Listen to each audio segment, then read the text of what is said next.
Upper motor neurons क्या होते हैं कि वो न्यूरॉन्स या वो एक्सॉन्स आप कह लें जो सेरिब्रल कॉर्टेक्स से आते हैं, ठीक है? और स्पाइनल कॉर्ड का जो एंटीरियर हॉर्न होता है, ठीक है? वहाँ तक जो रिले कर रहे होते हैं उनको अपर मोटर न्यूरॉन्स कहते हैं, ठीक है? जबकि लोअर मोटर न्यूरॉन्स वो कौन से हैं? वो आपके एंटीरियर हॉर्न से जो है जो निकलेंगे न्यूरॉन्स, ठीक है? और मसल मोटर एंड प्लेट तक जाएँगे, उसको हम क्या कहेंगे? उसको हम कहेंगे लोअर मोटर न्यूरॉन्स। अब होता ये है कि जो अपर मोटर होते हैं ना न्यूरॉन्स, वो इन्हिबिशन कर रहे होते हैं, ठीक है? इसका ये क्या मतलब है कि अगर वो ना हों, तो क्या होगा?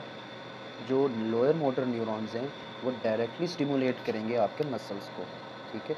तो अगर ऐसा कोई इश्यू हो, ऐसी कोई ट्रॉमा हो जिसके अंदर अपर मोटर जो है वो डैमेज हो जाए न्यूरॉन्स, तो क्या होगा? इन्हिबिशन ख़त्म हो जाएगी, तो आपको ओवर स्टिमुलेशन मिलेगी आपके अल्फा मोटर या लोअर मोटर न्यूरॉन्स से। तो उससे क्या हो जाएँगे? मसल स्टिफ हो जाएँगे या स्पास्टिक हो जाएँगे। तो दिस इज़ आप कह सकते हैं a sign of lower motor upper motor neuron lesion.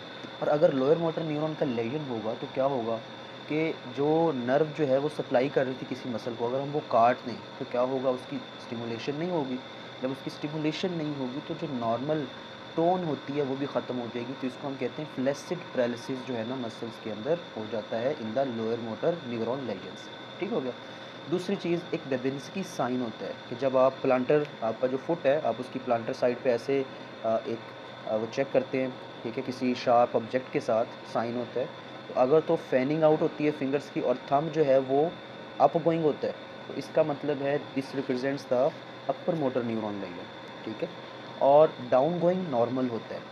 अगर आप फुट के ऊपर ऐसे करें और आपका जो थंब है वो डाउन प्लांटर फ्लेक्शन हो जाए तो वो तो नॉर्मल है। और अगर लोअर मोटर न्यूरॉन जो है वो डैमेज होगा तो क्या होगा? वो एब्सेंट हो जाएगा, ठीक है? तो बेबिंस्की साइन जो है इसको हम कहते हैं अगर अप गोइंग होगा तो वो पॉजिटिव है, that means it is the upper motor neuron lesion. और अगर डाउन गोइंग है तो वो नॉर्मल है, ठीक हो गया?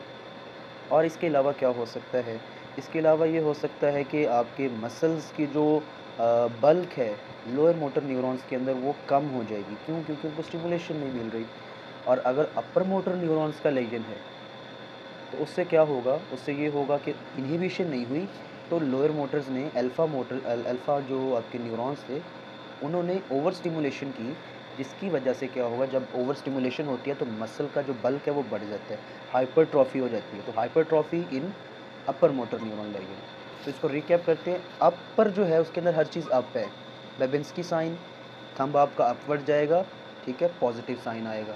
अपर मोटर न्यूरॉन के अंदर टोन अप कर जाएगी, आपकी जो है रिफ्लेक्सेस जो हैं वो अप होंगे, हाइपर रिफ्लेक्सिया होगा, ठीक है? और आपका जो मसल्स की वो स्पास्टिसिटी है वो इंक्रीज़ कर जाएगी। जबकि लोअर मोटर न्यूरॉन्स के अंदर हर चीज़ लो है, डाउन गोइंग आपका बेबिंस्की साइन है, हाइपर रिफ्लेक्सिया है और हाइपोटोनिया है, ठीक है? और फ्लैसिड पैरालिसिस है।